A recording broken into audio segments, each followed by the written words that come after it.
Welcome to the Noble Gold Podcast, where each week the latest precious metals trends and alternative investments are presented to you to help create the foundation for your financial success. Listen in as some of today's brightest entrepreneurs share how they've strategically navigated investments that have changed lives forever. It's time to bring a little wealth into your life. Here's your host, Brad Dalius. Welcome into the Noble Gold Podcast. Joining us is the president of Noble Gold, Colin Plume, and today we're excited to be speaking with one of America's most respected radio talk show hosts, Dennis Prager. Host of the Dennis Prager Show, he can be heard nationally Monday through Friday on radio stations from coast to coast.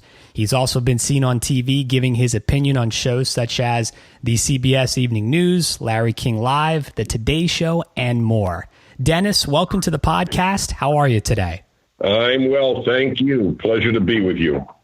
Well, Dennis, we wanted to kind of jump in. I know your time is short, and just had some topics that we wanted to go over with you, the things that are happening. And obviously we talk about, precious metals and the economy. And one thing I've always been curious is your opinion on the tariffs. And obviously we can talk about the sanctions, which are coming up today. But do you think the tariffs negotiations with China are good for our economy short-term, better long-term? What's your take on these tariffs negotiations? My take is, look, I only say obvious because I'm conservative and I believe deeply in free trade. But we've never had free trade with China. They put tariffs on a lot of our things. They steal our intellectual property in billions of dollars worth a year. And frankly, they are a big threat in the world. It's amazing to say, because when I grew up, my mother said to me, finish your food, because there were kids starving in China. China was the symbol of poverty on earth. And thanks to capitalism, only capitalism, it is now a world global threat.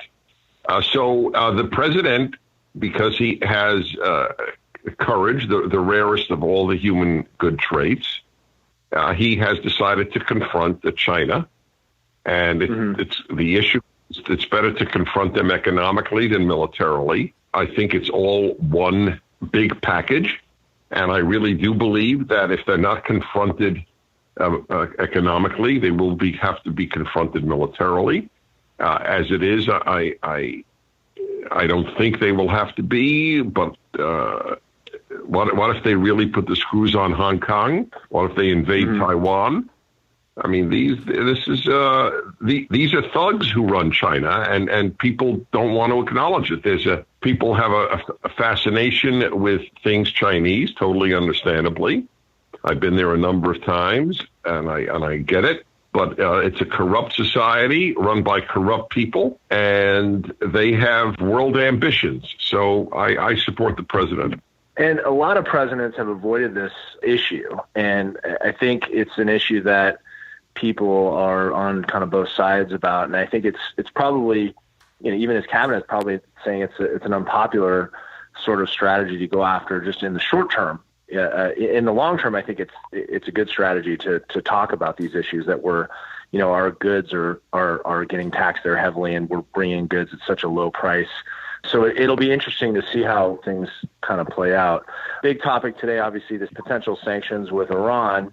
What is and it seems like a different topic, but ultimately we're looking to create some significant sanctions to them and stifle their economics. What is your take on what's happening in Iran? Iran is the greatest international threat in the world today. The greatest subsidizer of terror around the world. They're a genocidal regime. I mean, they acknowledge they want to annihilate another country. There is no parallel on earth.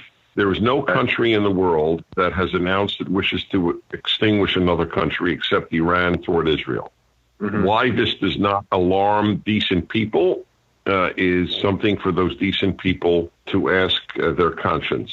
It's so obviously a terrible thing, and they constitute a terrible danger. I, again, salute this president for not appeasing them. The West has been spectacularly successful in appeasing evil. And the Europeans want to continue that tradition with Iran, and Barack Obama wanted to continue the tradition for America. And then Donald Trump said, no, they're evil, just like Ronald Reagan said about the Soviet Union, and they hated him for that. Yeah, and obviously President Trump has been a huge proponent for Israel. And, obviously another situation that was controversial was moving the embassy to Jerusalem, which a lot of presidents have talked about. And maybe you can talk about your connection with Israel. And I know that you guys also, you and Mike Gallagher, put together a trip there at the end of the year. So maybe you can speak to that a little bit. The president's moving of the embassy to Jerusalem was another example of his courage. Every president in memory promised it during the campaign when they ran for president. Oh, we'll move the embassy to Israel's capital. It's the only country in the world that the American embassy is not located in the capital. It was a scandal, actually, and all it was is fear of the Arab world. That's all it was. It wasn't a matter of right and wrong. It's just fear. People succumb to bullies. That's the human condition. And up comes this president says, we're not going to succumb to bullies. We're moving it where it belongs. The entire State Department opposed him, just as they opposed Harry Truman recognizing Israel's existence in 1948. The State Department has not changed. They've always been anti-Israel and pro-Arab. Part of the reason is simple numbers. There are so many more diplomats who've been in Arab countries that have been in Israel. I mean, it's like 22 to 1. So it's not the only reason, but it is a reason. So if you recall, it was said that if he moves it, the Arab world will explode. He moved it and nothing happened. Yep. That's exactly nothing. what I was going to ask you. Yeah, nothing happened. It was all that happened is America got more respect.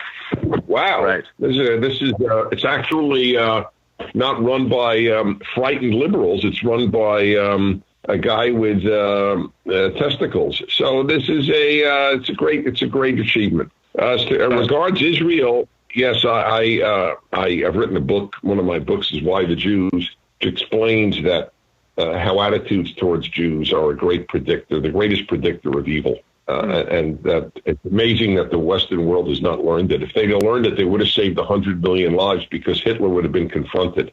But they thought that anti-Semitism is the Jews' problem and not the non-Jews' problem.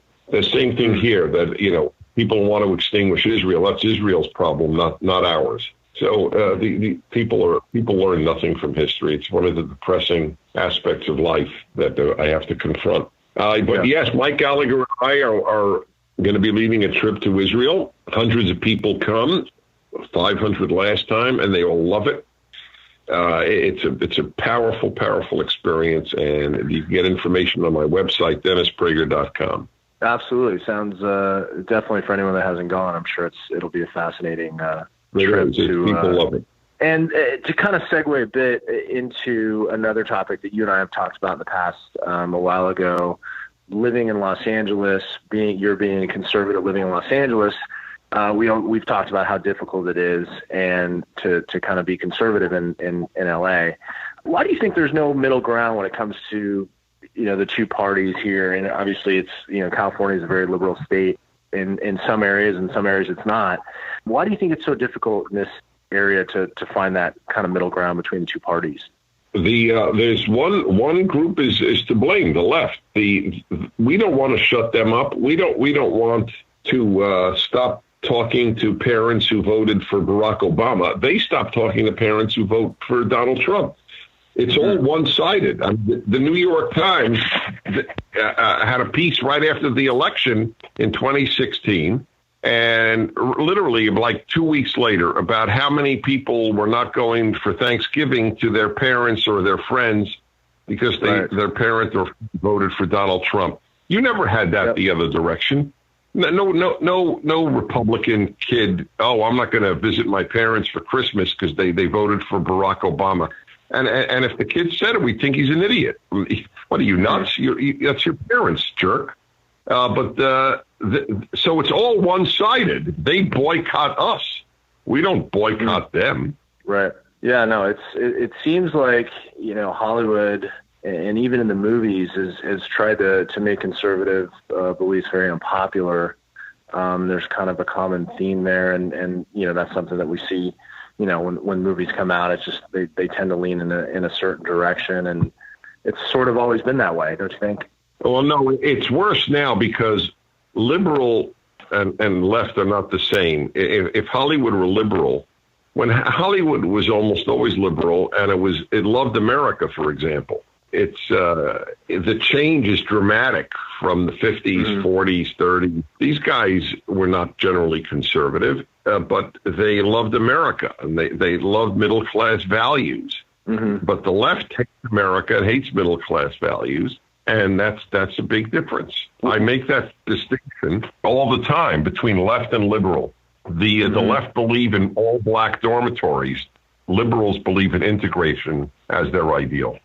Yeah, it's definitely a difficult topic to kind of wrap your brain around, and hopefully things people can start to see eye to eye. I think parents not being able to have dinner with their kids on Christmas time is a sad state of affairs, in my opinion. So hopefully people can rise above it and move on from those things. One thing too, we've talked about, obviously, your affection for President Trump. We in the mail today, we have a brand new Trump Commander-in-Chief coin. So I just want to let you know it's out. It should be in your somewhere wherever you get mail in the next few days, and we're excited to release that. I know you really enjoyed the last one, and you're a collector of medals and things of that nature. So that's out in the mail, and you'll have that, and I'm sure we'll be talking about that more. Is there anything else you'd want to talk about here? Let me just reinforce how terrific your coins are. First of all, silver. I love silver. I love gold and silver. I love it, obviously, for the obvious reason that it's a hedge against inflation. I love it, but I love it just aesthetically.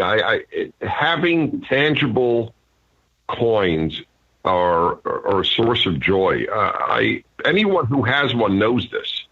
It's just you sort of got to get your feet wet, and then you realize, wow, why didn't I ever go into this delicious jacuzzi? It really, it's a fair analogy because it really is yummy. And and if anybody listening who is a Trump supporter, this is a great way to just express it. Yeah, absolutely. And I think it took us a year actually to do the second coin because we really wanted to hit the mark. And I think you're really going to enjoy it when you get it, and I think people are going to be excited. I think if you look at the market, it's the most beautiful coin by far, and I think it really captures what the president is all good. about. I can't wait. I'm going to put it up in my house. I like people to see beautiful things. Absolutely. Well, we appreciate you, Dennis, as always, and appreciate your time. And I love everything you were saying. Really interesting. You always bring great insight. Actually, was going to talk about a book that you wrote many years ago, Happiness is a Serious Problem, but we don't really have a lot of time. But I just wanted to say that I really enjoyed that book. I was shocked how sort of easy it was to digest, and it was, some kind of controversial topics in there about, kind of the simple ways you give people to be happy, but I really enjoyed it. And maybe on the next podcast, we can dive into that. I would love to. Just tell you, my motto is I work hard so that the reader doesn't. It's true. It really is. It's like a how-to guide. I really enjoyed it. I had a whole list of questions about that. The missing tile idea. Yeah, we'll dive into it next time. I really appreciate it. God bless you. You do great work. I hope people go to Noble Gold. You're a wonderful group. All right. Thanks, Dennis. Appreciate it. Talk to you soon. Okay. Thank you. Righto. Thank you, Dennis. Bye-bye. Bye-bye. Righto. Take care. That's all for this episode of the Noble Gold Podcast. Keep building financial success between episodes by visiting noblegoldinvestments.com.